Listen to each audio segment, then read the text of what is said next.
We started here with the Indian national anthem. And while the national anthem was playing, I was thinking to myself that this song mentions all our states, and it mentions them all equally. It does not start by saying this state is the best, and this state is the second best, and this state is the third best. The song basically describes India as a union of states. Very much like the United States. So often people say, oh, we share the fact that we are the two biggest democracies. But we share another very important fact, that we are both union of states. The United States,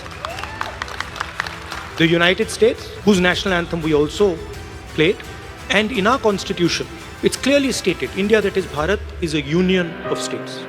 Rahul Gandhi seems to have bunked or slept through his social science classes, because what Rahul Gandhi is saying is absolute balderdash. The USA is a federation and India is not. The United States of America came into existence after the 13 British North American colonies rebelled against British colonial rule in the 18th century. After forming a confederation and beginning an armed rebellion in 1775, the 13 colonies declared independence as the United States of America in 1776. Coming together form of federalism is where different states come together to form a nation. Each state has individual powers and there is no interference from the center. This system is adopted by countries like Switzerland and the United States of America. But India is a holding together type of federation, and some states have more powers than others. In India, the central government has more powers. That's why India is called a federal country with a unitary bias. But this isn't the first time that this Balak Buddhi has resorted to this rhetoric.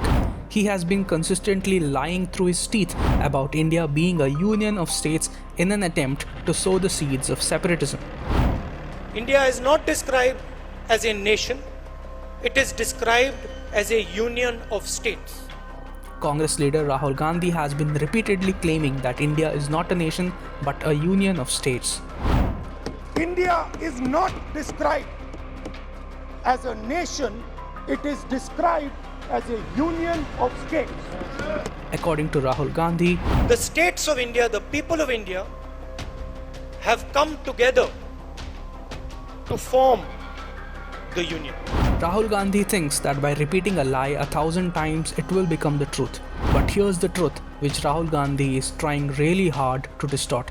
Our constitution begins with India, that is Bharat, with the emphasis on the word Bharat to signify the civilizational continuity of this ancient land. This is the Vishnu Purana, the ancient Hindu text written several thousand years ago. There is a shloka in the Vishnu Purana which goes like this: Uttaram yat samudrasya himadrayschaiva dakshinam varsham tad bharatam nama bharati yatra santatihi, which means to the north of the ocean and to the south of the Himalayas, Bharat is the country and the people born there are the Bharatis. The term Bharatavarshe and Bharatakande, which comes in Vedic hymns, refer to the Indian subcontinent sandwiched between the Himalayas and the Sindhu Sagara or the Indian Ocean.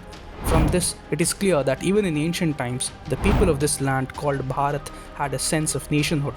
The numerous temples of Lord Shiva spanning from Amarnath in the north to Rameshwaram in the south, from Somnath in the west to the Mahamrityunjaya temple in the east, shows the cultural and civilizational continuity crossing linguistic and geographic boundaries. The mathas established by Adi Shankara in different corners of this country are yet another proof that shows that the idea of Bharat has been in existence for a long time. Be it the 108 Divyadeshams of Lord Vishnu or the Shakti Pithas, all of them stand as testimony to the civilizational oneness of this great nation. But all these may not be considered legitimate by a few parties given their averseness to a particular faith.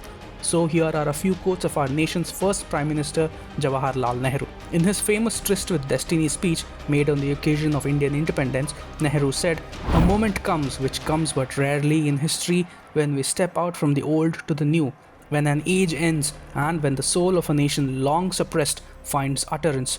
It is fitting that at this solemn moment we take the pledge of dedication to the service of India and her people and to the still larger cause of humanity." Which nation was Nehru referring to? Jawaharlal Nehru in his book Discovery of India wrote, It is fascinating to find how the Bengalis, the Marathas, the Gujaratis, the Tamils, the Andhras, the Orias, the Assamese, the Canaries, the Malayalis, the Sindhis, the Punjabis, the Pathans, the Kashmiris, the Rajputs, and the great central bloc comprising the Hindustani-speaking people have retained their peculiar characteristics for hundreds of years, have still more or less the same virtues and failings of which old tradition or record tells us, and yet have been throughout these ages distinctively Indian, with the same national heritage and the same set of moral and mental qualities. What does distinctively Indian mean? Is Nehru not referring to the innate oneness of this land? And this is what Sardar Vallabhbhai Patel had said. Today, the unity seen in the country has not been seen for thousands of years, and despite the partition, Bharat is still a large country. The revolutionary Tamil poet Subramanya Bharati has penned numerous poems hailing Bharata Nadu or simply Bharat. However, contrary to the claims of Rahul Gandhi, who has been saying that it is the people of the states who have come together to form the Indian Union, this is what Dr. Ambedkar had said in the Constituent Assembly on India being referred as a union of states. The drafting committee wanted to make it clear that though India was to be a federation, the federation was not the result of an agreement by the states to join in a federation, and that the federation not being the result of an agreement, no state has the right to secede from it. The federation is a union because it is indestructible. Though the country and the people may be divided into different states for convenience of administration, the country is one integral whole, its people a single people living under a single imperium derived from a single source. The Americans had to wage a civil war to establish that the states have no right of secession and that their federation was indestructible. Rahul Gandhi and his Uncle Sam can keep dreaming and drooling about the balkanization of India for them to rule over. But India, that is Bharat, was, is, and will always be a nation.